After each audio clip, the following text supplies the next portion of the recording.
Hi guys, this is Mr. Mitchell with another social studies video. This is going to cover USSR and the Cold War. This is going to be in the time after World War II.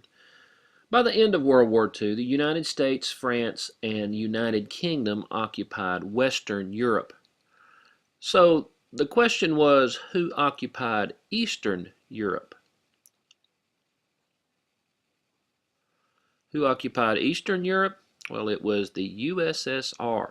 Now, the USSR was Russia, you may remember Russia, and 14 other countries, smaller countries mostly, Lithuania, Latvia, Estonia, and so on.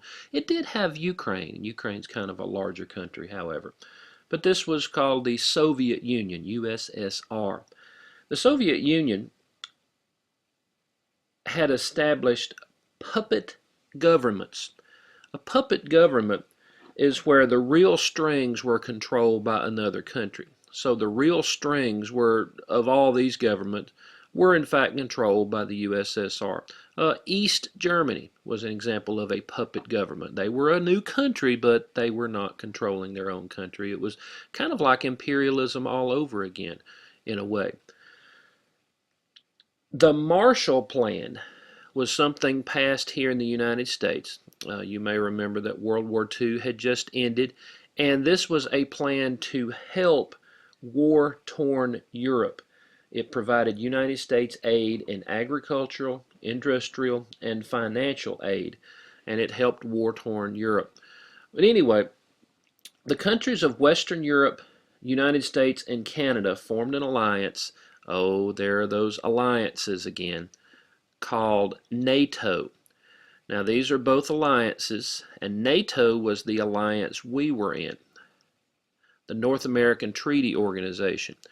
And we were in an alliance that agreed to defend each other in case of an attack by, you guessed it, the USSR, Soviet Union, and their allies. The Soviet Union controlled countries formed the Warsaw Pact. So the alliance the United States was in was NATO.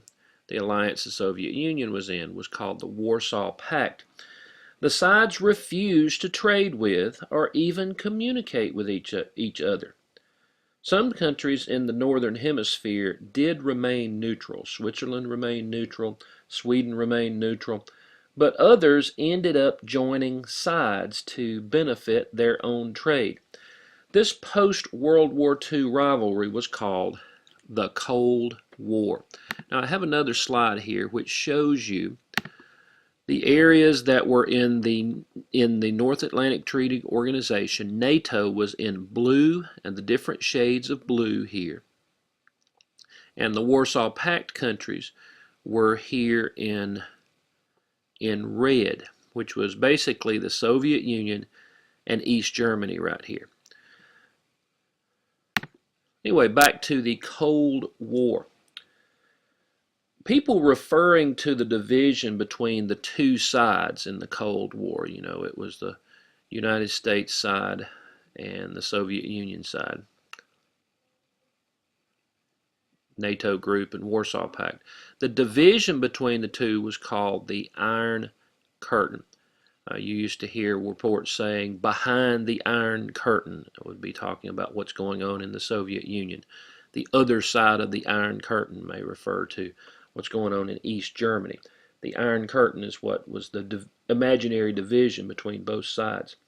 Now, the most dangerous part of the Cold War was the threat of nuclear weapons. The United States had used 2 atomic bombs, which is a nuclear weapon, on Japan to end World War II.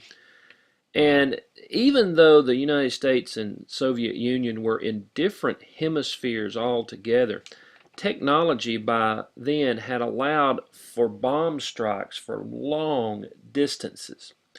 With the touch of the button, is what it was called, the leaders of both countries could literally start a mutual nuclear destruction.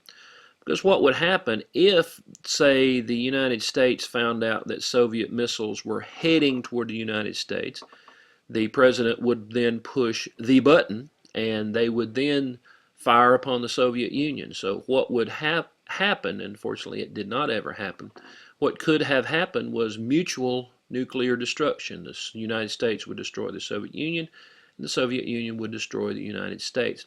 And all throughout your parents' lifetime, or up until the 90s anyway, there was the constant threat of a nuclear war. It could have happened at any time, and in fact, there were indeed some intense moments in the Cold War. There were several times when we almost did, in fact, have mass mutual nuclear destruction.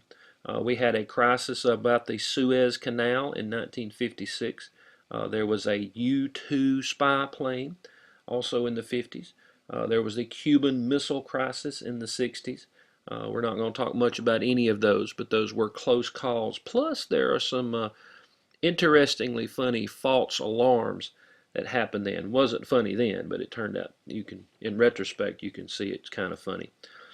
Well, anyway, in 1991, an economic turndown and a strong nationalist movement led to the other 14 U.S.S.R. countries to declare their independence from the Soviet Union.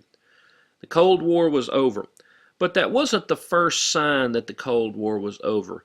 The Soviet Union dismantled in 91, but in 1989, the Berlin Wall came down.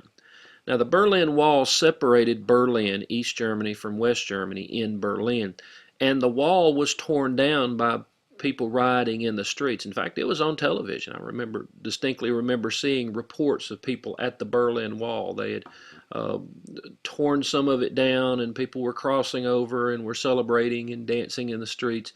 And that kind of signified the end of the Cold War. But it wasn't until 1991 when the Soviet Union actually did dismantle. I do have a couple of maps to show you. One of the maps I want to show you is this one. This is what the Soviet Union consisted of. This huge country, number one, was Russia, or is Russia. But it did have number two was the Ukraine. Number three was Belarus, which at one time was part of Poland. You have the three smaller countries, and you see you have various countries all throughout this western section of it. And then I think I might have already shown you this map. Yeah, here was the NATO countries in blue and the Warsaw Pact countries in red. Hey, let's see how you can do on these questions. These are indeed the questions that I want you to write down and answer and show me for homework in class. I will read them out loud, and you are welcome to pause if you choose, so you can write the questions and the answers down. Number one, continent that was divided after World War II. You know the Soviet Union had part of this continent. United States, France, and United Kingdom controlled part of this continent. What continent was that? Number two, what country controlled puppet governments such as East Germany?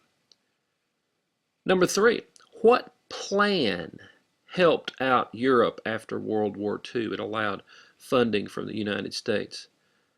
Number three, the two alliances of the Cold War. Remember, I showed it to you in blue and then in red.